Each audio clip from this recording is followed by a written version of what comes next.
Buenas tardes, clase. Today we're going to learn about the verb saber and also some equipment words since we're learning a lot about sports this chapter. So first let's look at this verb saber. First of all, something that you should know is that it also means to know.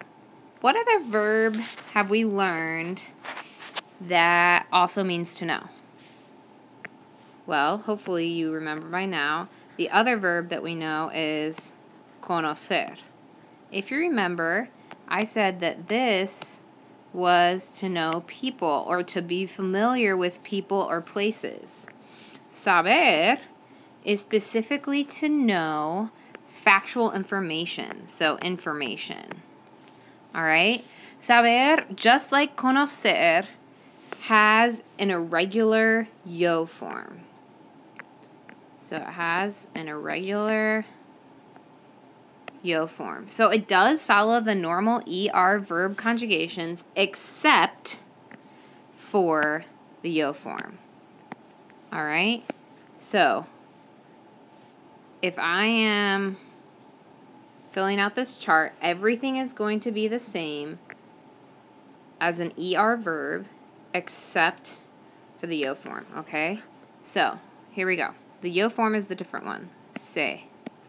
All right, and then the rest is the same. Sabes ends with an es.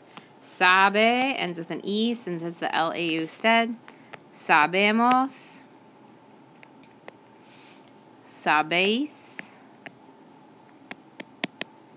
And saben for ellos and ustedes. Okay, so here we go. There's your chart for that. I need you to go ahead and add that to your pink sheet if you haven't done it yet.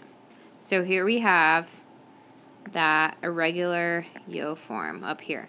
Now this one should be pretty easy for you to remember because you already know a phrase that uses this. What phrase do you know?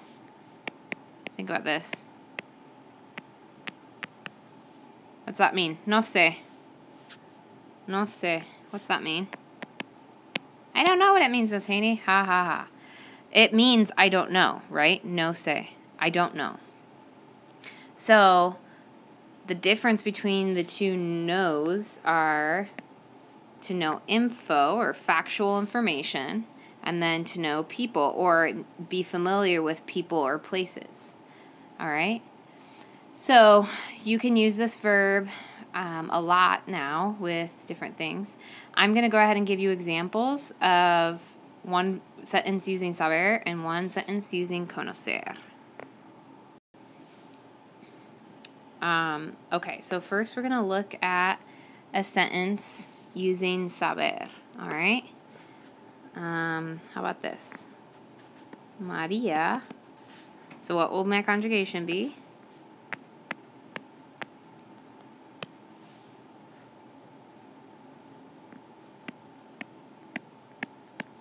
Okay, so this is saying she knows how to swim. So my conjugation is just going to be a normal conjugation. Oops, that came out kind of weird. Let me redo that. Sabe. All right, she knows that. Basically, that's saying how to swim. Okay, you can just put this infinitive right after it, and that works just normally. All right, but what about this one? Here we have a sentence with the conjugation of conocer. Remember, we want a right after it, and then we'll have the person. So how about your cousin? María blank a tu prima. So you're going to conjugate conocer because she is talking about people, instead of saber, which is for factual information. So the correct conjugation for conocer is conoce. So here we have the two differences between, or the difference between these two words, saber and conocer. All right, now we're just going to learn a few more vocab words for our sports chapter, which is going to be our equipment words, since you already know the actual sports. We'll look at how to say some of these different equipment words. I'm going to warn you right now, they have a lot of words in different countries, but I'm just going to try to teach you kind of the standard, okay? So first we will look at el bate. El bate is a bat. Next we have the word for ball. There's a lot of different words used for balls in different countries. La bola is a pretty standard one. Another one would be pelota. Oops, I misspelled that. Pelota. Alright, both of these could be referred to as a ball. Like, a lot of times in different countries, they'll use this for any kind of ball, soccer ball, basketball. In certain countries, pelota specifically refers to a baseball, but it really depends on what country you're in. Alright, let's keep going. Next we have el casco.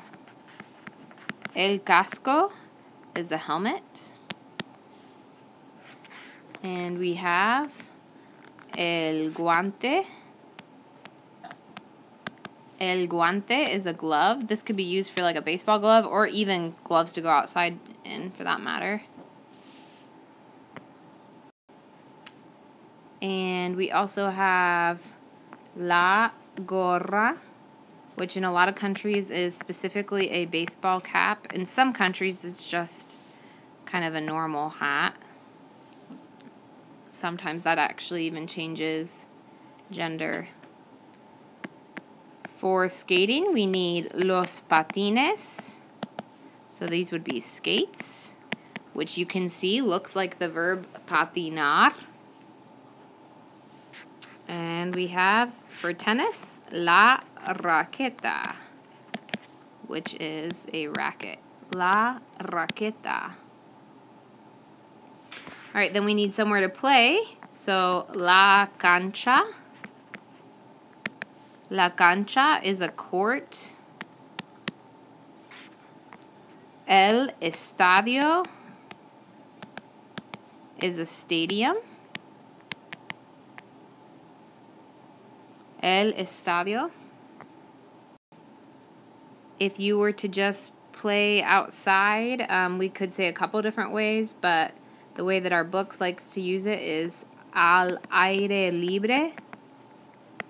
Al aire libre is outdoors. It literally means in the free air.